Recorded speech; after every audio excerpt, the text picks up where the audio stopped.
안녕하세요.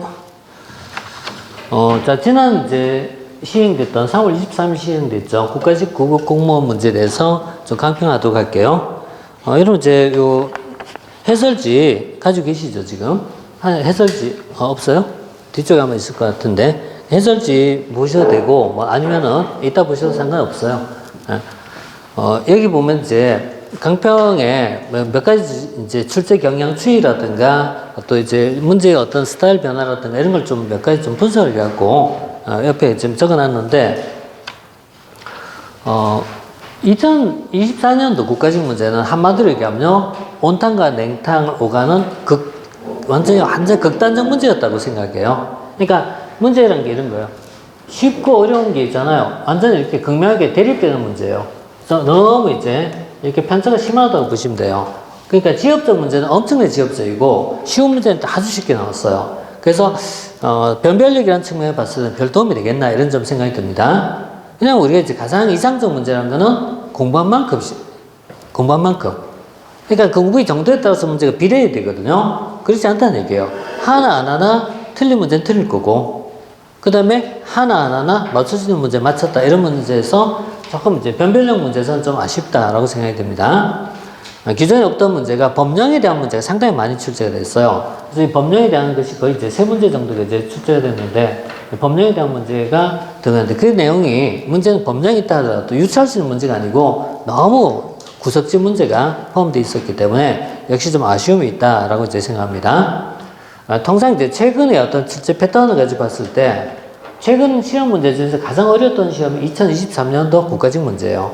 이 2023년도 국가직 문제가 최근 문제 중에 역대급 어렵게 나왔어요. 굉장히 어렵게 나와갖고 소위 80점 이상 받았으면 고득점이다 이런 얘기 할 정도로 굉장히 어려운 문제가 내포되어 있었고, 물론 또 쉬운 문제는 쉽지만은 대체로 보면은 좀 어려워진 건 사실이거든요. 그래서 2023년도하고 일단 비교해서 먼저 한번 좀 분석하려고 하고, 두 번째는 지금까지 전체적 한 7년 또는 10년 정도 통계적 개념 가지고 좀 분석하려고 합니다. 이 두 가지 가지고 하는데, 일단 좀 손쉬운 것부터 할게요. 손쉬운 것은 단원별 분석을 먼저 할게요.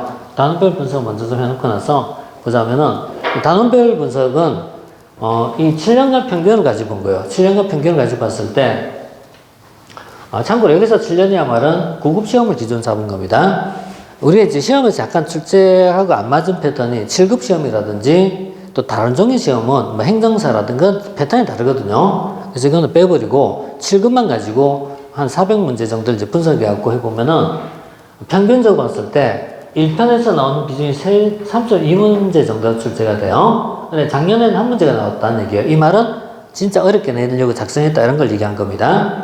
그런데 올해는 4문제니까 평균하고 비슷하게 수렴하고 있죠. 그 다음에 정책 문제가 3.8문제 역시 4문제 나왔으니까 여기 비슷하게 나와 있죠. 그다음 조직론도 거의 평균하고 수렴하고 있죠. 그 다음 인사행정도 큰 차이가 없습니다. 재무도 큰 차이가 없습니다. 차이가 있다면은 지방행정이 문제가 좀 비중이 줄었어요. 그래서 이 파트가 좀 비중이 좀 줄어갖고 좀 적게 나왔다라고 얘기할 수가 있고요. 자, 이거는 전체적으로 봤을 때 단원별 분석을 했던 거고, 그 다음에 난이도하고 빈도 두 가지 볼게요. 우리 두 가지 다 봐야 되는 게, 난이도만 가지고 봐서는 좀 안 되고 빈도가 난 개인적으로 더 중요하다고 생각해요. 빈도라는 게 뭐냐면 어떤 영역에서 많이 나오냐 이거거든요. 그 예외적 파트에서 많이 나왔다, 그럼 빈도가 낮은 거고, 빈도가 높다는 얘기는 주로 많이 나온 파트에서 나왔다 이런 의미가 되겠죠. 그래서 빈도 분석과 난이도 분석인데, 빈도부터 먼저 한번 볼게요. 빈도를 보자면은, 자, 2023년도죠. 2023년도인데,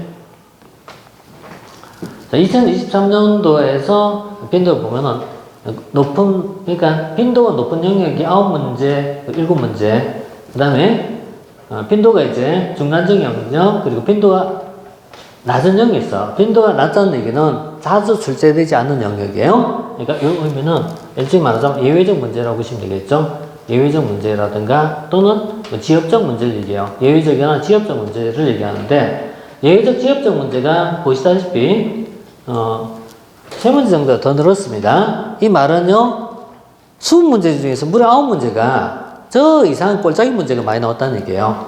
어렵고 쉬운 거 얘기한 게 아닙니다. 어렵고 쉬운 게 아니고 우리 일상적인 범위 외적인 문제가 많이 나왔다 이걸 얘기한 거고요.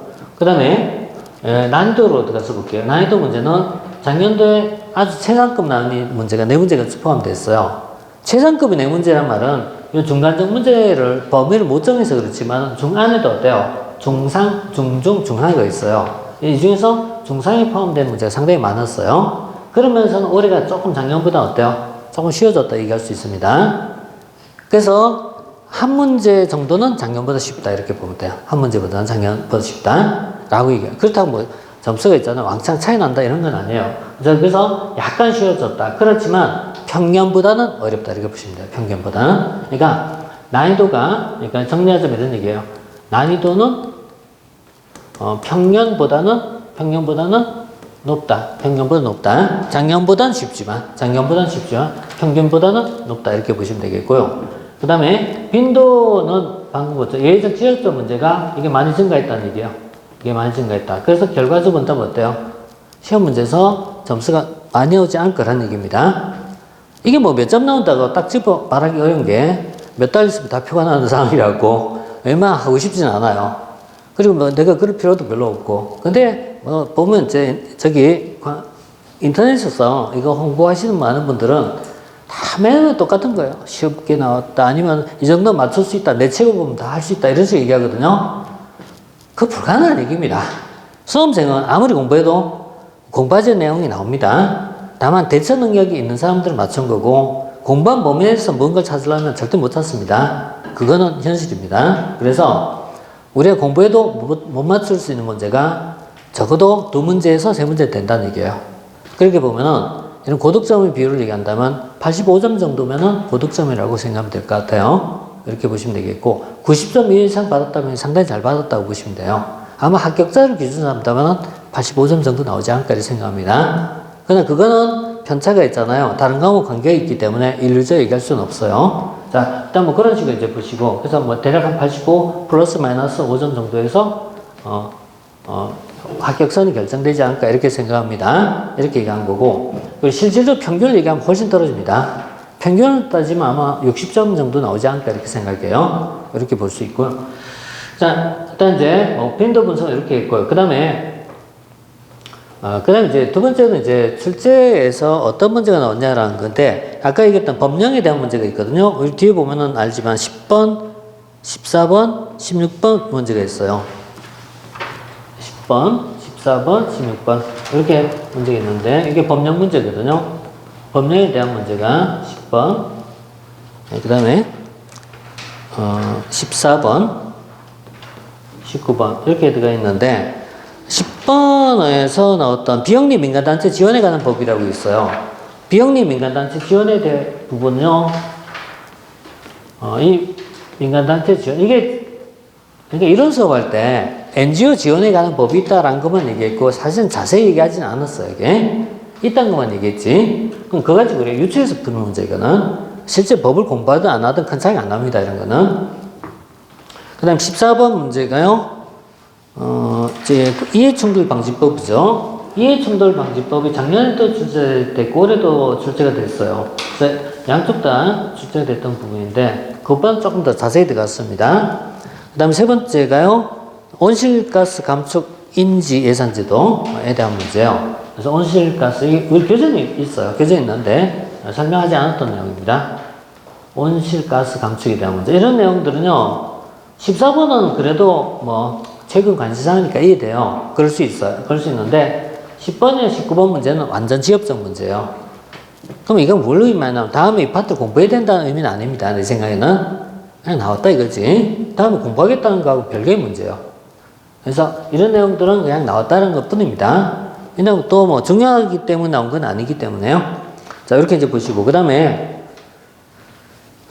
이제 지방행정 17번 문제와 16번 문제가 있어요. 이번 시험에 제일 앞권이 바로 16번, 17번 문제거든요. 뒤 가서 다시 뭐 설명하겠지만은 16번 문제나 이건 지난번 이제 공직윤리에 보면은요, 재산 등록과 공개에 대한 세세한 내용을 묻는 거와 똑같아요. 너무 구석진 내용이라는 얘기예요. 그래서 이런 거는 우리가 뭐 책에서 공부할 수 있는 사항도 아니고 해설은 밑에 한 페이지 걸쳐 해놨거든요. 사실은 그건 중요하지 않습니다. 중요한 것도 아니고 소청심사를 어디서 하냐 이런 문제인데 현재 검사 소청 심사에 대한 문제인데 이런 문제는 글쎄요. 현 대통령 때문에 냈을까요? 모르겠습니다. 근데 어쨌든 이런 건 문제는 가치는 없습니다. 네, 가치는 없는 거고. 그 다음에 16번, 17번 역시 조금 이제 아웃사이드 문제 이건 맞습니다. 그래서 17번도 정책 지원관에 대한 문제 이런 것도 굉장히 지역적 문제거든요. 이것도 법령 문제라고 한다면 한 문제 더 포함될 수는 있겠네요. 이렇게 볼 수 있는데 여하튼 간에 방금 봤던 요런 있잖아요. 한 세 문제에 내외한 문제는 어렵다, 맞다. 어렵다기보다는 너무 외진 문제다. 이렇게 볼 수 있어요. 자, 이렇게 기본적 이제 분석을 해놓고 이제 문제 하나씩 보도록 합시다. 문제를 이제 분석해 보면은 1번에서부터 대충 한 10번까지는 쉬운 문제예요. 특히 한 5번까지는 너무 쉬운 문제야. 너무 쉬운 문제였고 5번까지는 솔직히 말해서 해설의 필요성이 별로 못 느껴집니다. 다만 뭐 처음 공부한 학생도 있으니까 이런 있다라는 정도만 분석하고 사실은 이제 후반부부터가 우리가 설명이 많은 시간이 필요할 것 같아요. 자, 1번부터 볼게요. 1번은 철회상각에 해당하지 않는 이건 진짜였잖아요. 정책학 공부하면 첫 번째 나온 내용입니다. 하위정부라고 그러죠. 하위정부는 공식, 비공식 참여자의 관계를 설명하거든요. 그러니까 1번 같은 문제는 난 이런 문제가 나올 거라는 상상도 못했어요. 진짜로. 이 문제나 뒤에 가서 참여자 모형이나 비슷합니다. 비슷한데요. 일단 뭐 철회상각은 세 가지를 얘기하죠. 공식 참여자와 비공식 참여자를 얘기할 때 공식 참여자로서 의회의 위원회, 그 다음 행정부에 관련된 부처, 관료집단, 그리고 이익집단, 3자 연합을 얘기하죠. 이익집단. 이렇게 3자의 연합을 이제 하위정부, 삼각, 트라이앵글이죠. 트라이앵글 형성한다. 라고 얘기하는데, 뭐 당연히 사고 이런 거 없으니까 설명할 필요도 없는 내용입니다. 사실은. 그래서 의회의 위원회, 그 다음에 관련된 부처, 이익집단. 이게 왜 의미가 없냐면, 최근에 처리상각에 대한 문제나 정책 네트워크 문제는 이보다 훨씬 어렵게 지금이 나왔거든요. 예를 들어서, 이 참여자들은 자원을 교환한다. 이런 식으로 표현하거나, 네거티브 썸이나 포지티브 썸이라든가 이런 표현 나오면은 그래도 있잖아요. 아, 그래. 이 정도 할 수 있는데. 일단 뭐 넘어갑시다. 서비스형 문제라고 생각합니다. 그 다음에 2번 볼게요. 우리가 인사행정을 공부하면은 인사행정에서 가장 기초가 세 가지를 공부한 겁니다. 인사행정의 가장 기초는 역관주의, 그 다음에 실적주의, 그 다음에 적극적 인사행정 이렇게 묶거나 적극적 인사행정 대신에 대표관리제를 묶거나 그래서 이 세 가지를 비교할 때 배경과 그 다음에 임용 기준이거든요. 그래서 왜 나왔을까라는 배경적 요소가 있고 임용의 기준이 있어요. 임용의 기준점 이 두 가지가 가장 핵심이거든요.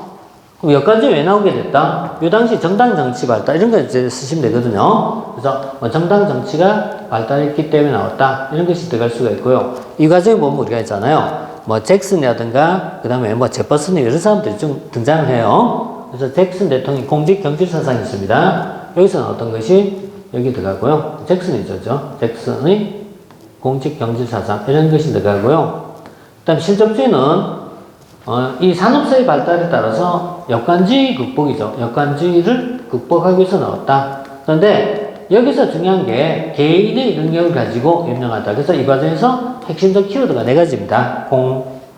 공기, 정신. 네 가지거든요. 네 가지가 핵심적 키워드거든요. 그래서 공채, 기획운동, 정책 중립, 신보장. 이 네 가지가 키워드거든요. 그러면 뭐 찾습니까? 공기, 정신. 있잖아요, 이게. 그러니까 이게 뭐 볼 것도 없어요, 이게. 볼 것도 없이 그냥 3번이거든요. 자, 그 다음에 잭슨 대통령 역관주의입니다. 이게 있잖아요. 누구나 할 수 있다. 이렇게 본 거예요. 그래서 1번과 2번은 역관주의를 얘기하고요. 역관주의. 4번은 뭐겠습니까? 사회적 형평성. 대표 관료제죠. 대표 관료제.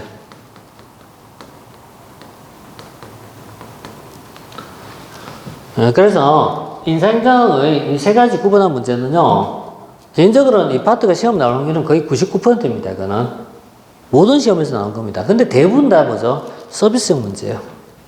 맞춰야 되는 문제라는 얘기, 이게. 맞춰야 되는 문제입니다, 이거는. 자, 이렇게 좀 보시고. 그 다음에 3번 봅시다. 자, 신공공관리론이죠. 신공공관리론은요. 이거 뭐, 신공공관리론은 이제 정부를 기업처럼 만들자라는 기업형 정부잖아요. 얘가 강조한 것이 이른바 기업형 정부, 그 다음 또 고객지향적 정부 아닙니까? 그래서 기업형 정부이고, 그 다음에 또 하나가 고객지향적 행정을 추구한다. 기업형 정부를 달성하기 위해서는요, 바로 경쟁, 효율성, 성과 이런 단어겠죠. 경쟁, 효율성, 성과 이런 단어가 나와야 되겠죠. 그럼 당연히 여기도 이렇게 써야죠. 형평성보다 효율성에 이렇게 써야 되겠죠. 그래서 당연히 효율성입니다. 효율성. 자, 이렇게 보고요. 자, 나머지는 뭐 경쟁을 도입하자. 다 있는 거지 않습니까? 성과 있잖아요. 그래서 경쟁, 성과, 경쟁, 성과 또는 수익자 부담주. 이거 다 맞죠? 맞고. 자, 1번. 자, 이렇게 해갖고요. 자, 3번에 1번.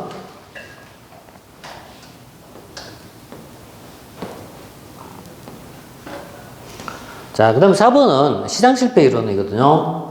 시장 실패 이론 역시 우리가 이제 많이 다룬 영역 중에 하나요. 자, 시장 실패의 원인과, 자, 기본 내용은요, 이게 행정을 풀어가는 가장 대표적 개념이 시장의 논리거든요. 시장에 맡기니까 시장 실패가 나타나게 되고, 시장 실패가 존재하니까 당연히 정부가 개입하게 되고, 정부가 개입하다 보니까 정부 실패가 나타나고, 정부 실패가 나타나다 보니까 이걸 극복하는 방안이 필요한데, 극복하기 위해서는 정부 개입을 축소해야 된다는 얘기죠. 그래서 이때는 어때요? 개입을 축소하는 쪽으로 가잖아요. 그래서 나온 것이 이른바 민영화 또는요 규제개혁입니다. 민영화라든가 규제개혁 또는 규제 완화라고 부르죠. 이게 이제 기본 틀이잖아요. 기본 틀. 기본 틀이니까요. 민영을 강조하는 작은 정부로는 시장 실패에 대한 뭐 당연히 정부 실패 아니겠습니까? 당연히 정부 실패죠. 그러니까 정부 실패니까 답을 찾으면 바로 1번 나올 수 있는 겁니다. 바로 나올 수 있는 문제고요. 그 다음에 2번은 시장 실패 개념이거든요. 시장 실패가 뭡니까? 시장에 의한 자원 배분이 효율적으로 달성될 수 없는 상태예요. 맞거든요. 그 다음 정부는 시장 개입 및 규제를 통해서 시장 실패를 규제한다. 시장 실패를 극복하는 게 이거거든요. 시장 실패 극복을 위해서 정부 개입이 나오고, 정부 실패 극복을 위해서 개입이 축소하는, 이걸 얘기하거든요. 이거. 이 방법은 세 가지가 있단 말이에요. 세 가지가 있는데, 세 가지라는 게 바로 이거예요. 공적 공급, 공적 유도, 공적 규제, 이렇게 세 가지가 있거든요. 그래서 보통 이걸 공부할 때는 이렇게 기억해요. 공유규, 이렇게 세 가지 기억합니다. 공유규, 이렇게 많이 기억하는데요. 공적 공급, 공적 유도, 공적 규제 세 가지가 있어요. 그래서 이 중에서 공적 공급이나 공적 유도를 뭐라 불러? 개입 방식이라고 불러요. 개입 방식. 개입 방식으로 공적 규제를 규제 방식이라고 표현해요. 그래서 크게 나누는데 뭐가 있다? 개입과 규제가 있다. 이렇게 쓴 거, 이게. 이거는 규제를 얘기하고, 개입은 이걸 얘기하거든요.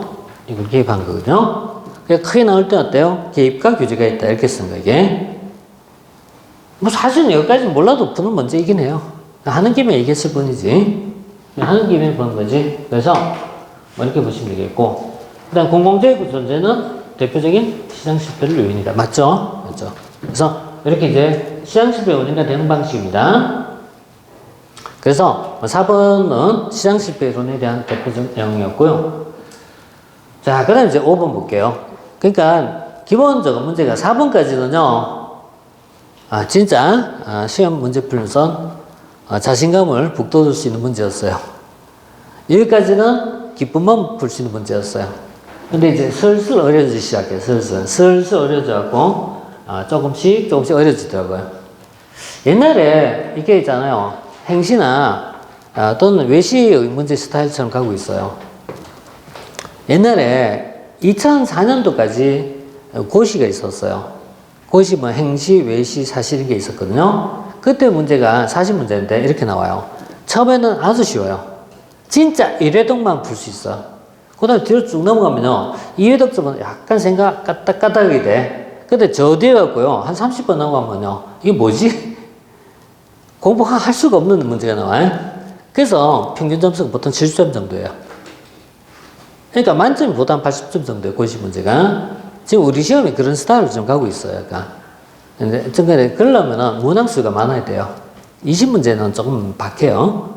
개인적으로는 25문제 정도 시험 쳤으면 좋겠어요. 그리고 오지선다. 이렇게 하면은 이제 수험생도 싫어하겠죠. 싫어하겠는데, 어차피 점수는 상대평가 아닙니까? 자, 제로베이스 버제팅입니다. 연기전 예산은요, 우리가 이제 정형정 공부하면요, 정형정은 풀어갈 때 기본 틀음이 있어요. 그게 뭐냐면, 일반적인 예산과 PPBS를 구분하는 것입니다. 이것만 구분하면은 대체로 시험 문제를 풀 때는 쉬워 이게. 왜냐면 일반적 예산은 대체로 상향적이고 분권적이고 이런 성격 미시적이고 단기적이에요. 그런데 PPBS는 하향적이고 집권적이고 장기적이고 거시적 예산이에요. 그래서 이렇게 구분하거든요. 이 구분하는데 이 구분만 갖고 풀 수 있는 문제가 되게 많아요. 지금은 문제가 제로베이스 버제팅이거든요.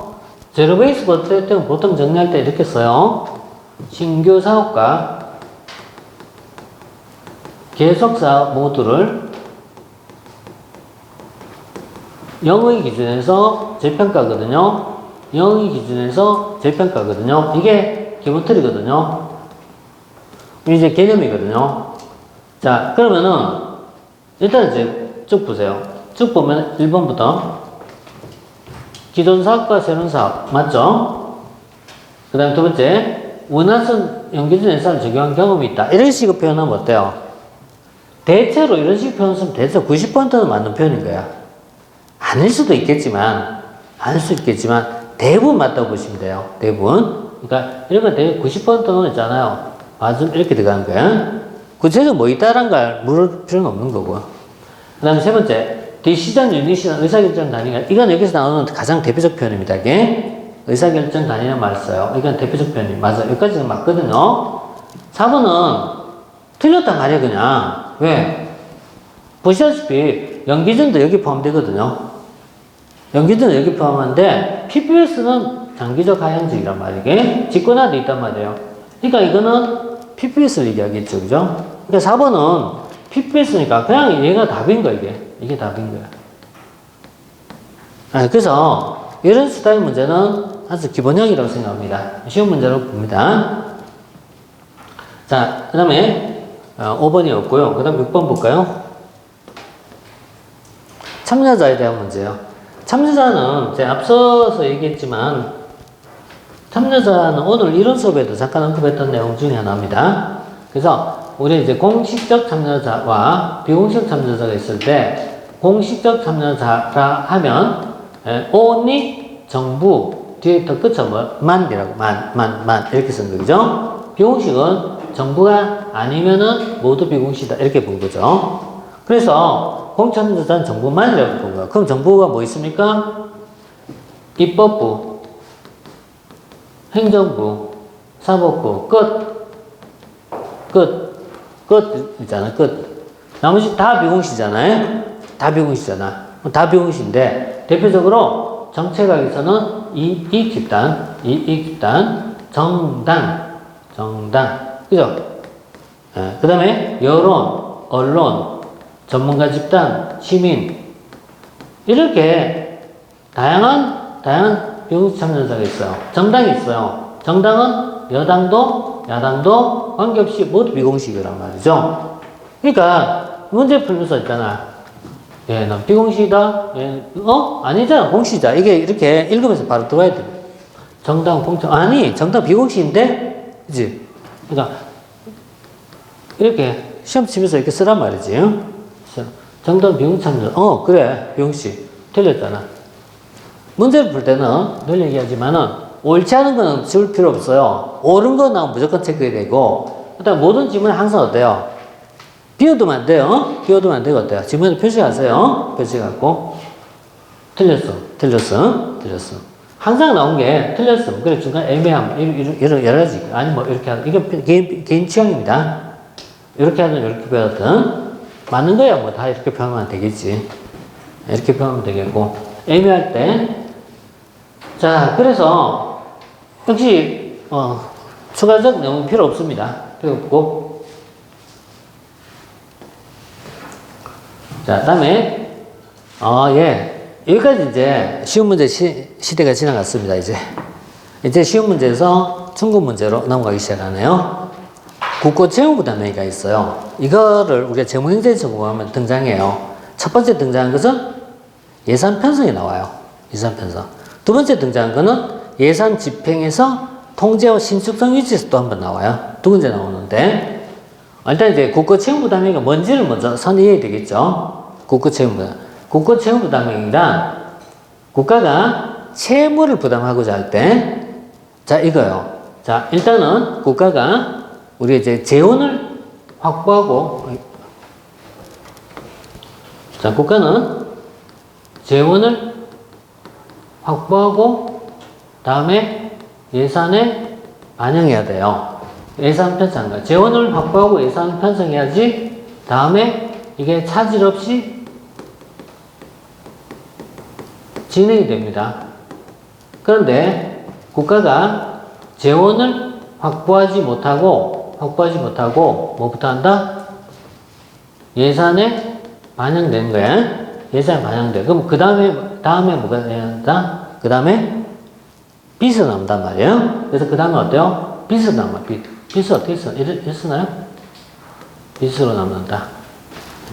이게 다른 말씀은요. 채무를 부담하게 된다는 것은 채무를 부담한다. 채무를 부담하게 될 때 이 국고 채무 부담이거든요. 그래서 제가 이제 이런 수업 때 이런 얘기를 했는지 모르겠네요. 차를 살 때 재원을 확보하고 나서 차를 사야 되는데 카드로 카드로 껐어. 그 다음 뭐가 나온다? 매년 채무가 카드 결제 금액이 엄청나게 나온다 이거죠. 이렇게 되는 상황을 맞이할 때 미리 어때요? 의결을 받아라. 그래서 국고 채무부담회의는 이렇게 쓴 거야. 채무를 부담하는 것을 의결한 것입니다. 그런데 실제 돈이 나가는 건 별개입니다. 그래서 이 말이 어렵거든요. 자, 어려운데 자, 일단 앞에서부터 볼게요. 국고 채무부담회의란 지금 문제가 있잖아요. 일단 뭐죠? 옳은 거잖아요. 옳은 거부터 찾아봅시다. 자, 사항마다 필요한 이유를 명백히 하고 연도와 상환 연도를 표시해야 된다. 원칙이에요. 원칙인데 뭐 모를 수도 있고 알 수도 있으니까 일단은 만약에 모른다면 제목하고 할게요. 국가가 금전급부 의무를 부담하는 행위로서 채무 이행의 책임은 다음 연도 이후에 부담되는 원칙한다. 자, 카드 결제했습니다. 돈 언제부터 청구서 날라온다? 그 다음 달부터. 국가는 언제부터 청구서 날라온다? 다음 연도부터. 올해 결제했습니다. 카드 결제했습니다. 결제했으면 어때요? 다음 연도. 내년부터, 차년도부터 채무를 부담한 겁니다. 그래서 채무 이행의 책임은 언제부터 한다? 다음 연도 이후에 부담된다. 이거 맞아요. 맞는 내용이야. 자, 그 다음에 국가가 채무를 부담할 권한과 그다음 지출 권한을 부여받은 것으로 이 주의할 사항이 표현해요. 국고 채무 부담회의는요. 채무를 부담한다는 것과 실제로 지출의 권한을 받았다는 것은 채무 부담의 권한을 가졌다는 것과 지출 권한을 가졌다는 건 별개입니다. 요거는 가지고 있는데 요거는 없다라고 봐요. 이게. 채무를 부담할 의무인가? 채무를 부담할 권한은 가지고 있지만 지출 권한은 없습니다. 이 말은 내년도부터 지출할 때 어때요? 별도의 의결을 받아야 돼요.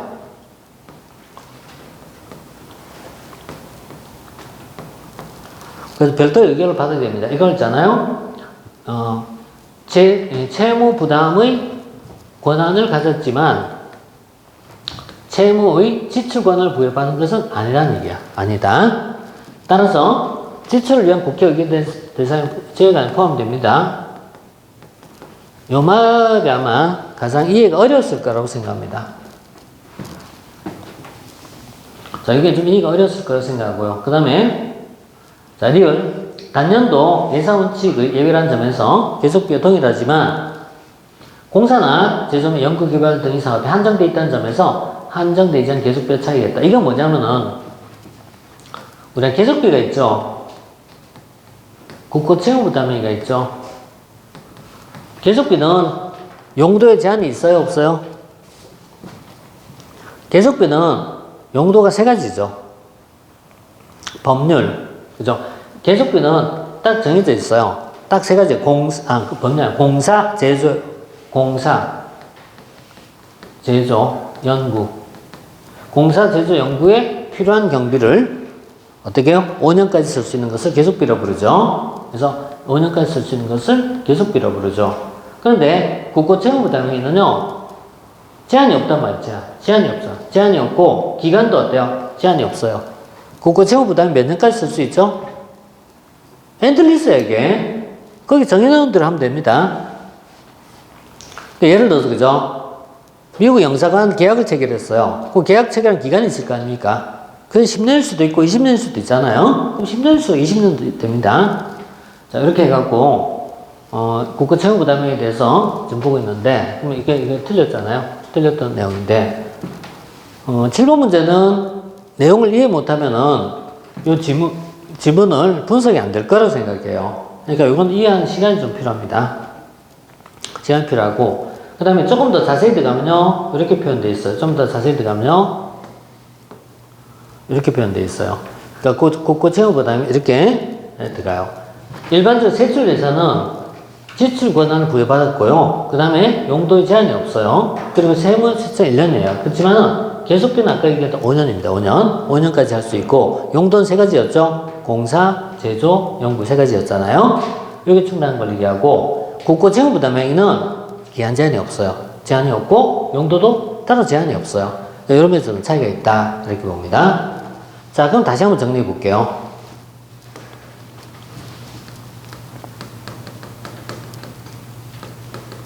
예산 편성 형식이라고 있어요. 예산 편성 형식 보면은 5가지가 있습니다. 첫 번째, 예산 총칙. 두 번째, 세입, 세출 예산.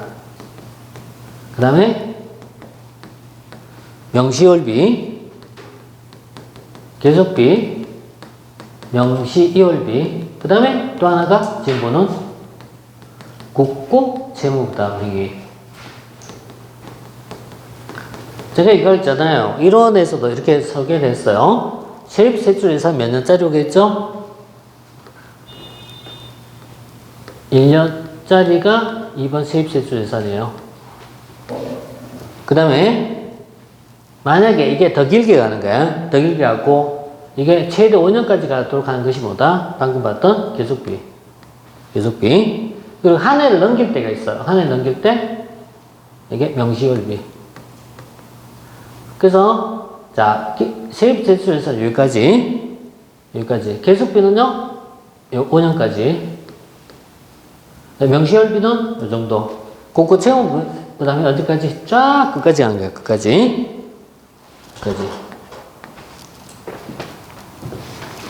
이게 이제 예산이 있는 5가지인 거예요. 예산이 5가지에서 세입 세출 예산, 계속비, 명시비, 국고채무부담 이렇게 나와 있잖아요. 그래서 국고채무부담에는 개념은 이렇게 들어가죠. 국고채무부담은 그러니까 A, B, C 외에 국가가 재정적 부담이 될 계약을 체결할 때 이렇게 썼거든요. A, B, C가 뭐냐면 법령, 세출예산, 계속비 말이게. 그래서 요거 외에 이거 있는 거 말고 그래서 얘는 이렇게 써요. 법령, 세출예산, 계속비 외에 이렇게 쓰는 사람, 외에 국가가 재정적 부담이 될 계약을 체결할 때 이걸 국고채무부담위를 한다. 여기까지 봤습니다. 자, 그래서 국고채무부담행위에 대한 문제 중에 지금까지 제일 어렵게 나왔습니다. 제일 어렵게 나왔고 기본서에 있는 이 지문이 실제 시험 문제에서 나오긴 처음인 거 이게. 이렇게 나왔던 건데, 뭐 지금까지 문제 중에 제일 어렵다고 생각해요. 제일 어렵다 이렇게 생각해요. 어렵다고 생각하는데 그래도 이런 건 공부하면 풀 수 있는 내용입니다. 공부를 넓히면 푸는 문제예요. 공부를 넓히면 푸는 문제는 풀 수 있다는 얘기입니다. 반면 이제 공부 넓혀도 못 푸는 문제 있죠. 자, 그 다음에 하나만 더 봅시다. 정책평가의 논리 모형에 대한 설명으로 옳지 않은 거라고 되어 있는데, 정책평가의 이제 논리 모형에 대한 부분으로서 나와 있는데, 이건 뭐하고 연결되냐면은 논리 모형이라는 게 있고 목표 모형이라고 있어요. 근데 얘가 있잖아, 처음 나온 문제가 아니에요. 2017년도인가 하여튼 이제 한번 기출 나왔던 문제예요. 그 문제를 약간 변형해서 나왔어요. 이게 기출 변형입니다. 기출 변형인데 일반적으로 봤을 때는 뭐 중급 이상의 문제이긴 합니다. 이것도. 그래서 우리 이 두 문제가 약간 난이도가 높은 문제로 봐요. 자, 논리 모형과 목표 모형이 있어요. 우리가 보통 이렇게 되죠. A라는 정책이 있어요. A라는 정책이 있고, 그다음 B라는 정책이 뭐죠? 결과가 있어요. 그리고 A라는 정책, B라는 정책 결과를 과정에서 집행 과정이 있습니다. 집행 과정. 이때 정책 결과를 평가한 것을 무슨 평가로 부른다? 어떤 결과를 가져왔습니까? 라는 걸 평가한 것을 총괄평가라고 부르죠. 반면 집행되는 과정 자체를 평가하죠. 이걸 말 그대로 어때요? 과정평가를 부르잖아요. 그럼 과정평가에 오면요, A와 B 사이에서 무슨 관계를 불러요? 그러니까 인과관계를 불러요. A라는 정책 수단과 B라는 결과를 묻게 될 인과관계를 불러요. 근데 인과관계를 뭐 측정한다? 경로를 부르는 거예요. 인과관계의 뭐죠? 인과관계의 경로를 분석한 것을 말합니다. 반면 총괄평가는요, 인과관계의 경로가 아니고 이거는 목표의, 이게 정책 결과 다른 말로 정책 목표인데요, 목표의 달성도가 더 중요하거든요. 그래서 이걸 모형을 얘기할 때 이걸 목표 모형이라고 부르고 이것을요 논리 모형이라고 불러요. 논리 목표는, 논리 모형은요, 얘가 진행된 과정을 분석한 겁니다. 과정을 분석한 것을 우리가 이걸 논리 모형이라고 불러요. 따라서 자, 1번부터 보자면은 인과관계를 도식한 것이다. 맞아요. 그 다음에 산출이란 결과를 얘기한다. 그리고 결과는 산출으로 변화를 의미한다. 이렇게 해도 돼요. 이렇게 되고. 일단 과정평가이기 때문에 여기까지 맞아요. 그리고 정책 프로의 목표 달성을 보여주지 못하는 거 보여준다. 보여준다. 그래서 목표 달성 여부를 보여주고 있다. 이렇게 봅니다. 그 다음 정책 프로그램과 관련된 다양한 이해관계자 이해도를 높일 수 있다. 뭐 이런 거에 들어갈 수 있어요. 어쨌거나 이게 우리 하는 내용보다는 조금 이해하기 좀 어려운 편이 좀 들어있긴 해요. 얘도 목표 달성도를 보여줘요. 그렇지만 목표 자체만 분석할 땐 이거는 목표 모형입니다. 목표 자체만 물을 때는 목표 모형이 되고 그 과정을 분석한 거예요. 목표 달성 과정을 분석한 거죠. 과정 분석이기 때문에 문장이 있죠. 여기서 약간 있잖아요. 약간 유도 문장이 들어갔어요. 목표 달성 여부를 이렇게 보여주면 이거 원래는 뭐다? 목표 모형인 거 이게. 그렇지만 못하는 건 아니라는 얘기지. 못한 거. 그래서 이게 보여주지는 못한다는 게 마지막에 못한다 여기 들어가고 틀렸을 뿐입니다. 그래서 문장 차이 이해하겠습니까? 목표 달성 정도만을 본다 이렇게 얘기하면 목표 모형이 되는 거예요. 근데 목표 달성 여부를 보여준다까지 쓰면 이거 맞다는 얘기야. 아주 좀 미세한 차이, 이게. 미세한 차이인데, 어쨌든 목표 달성 여부를 보여주긴 합니다. 그래서 못한다는 말만 틀렸을 뿐입니다. 8번 문제도요, 약간 쉽진 않았을 거라 생각해요. 쉽지 않았을 거라 봐요. 이것도, 의외로 이제 또 시간 많이 걸렸을 까 봐요. 그렇습니다. 알겠습니다. 자, 일단은 이렇게 8번까지 봤는데요. 여기까지 보고 잠깐 쉬었다 합시다.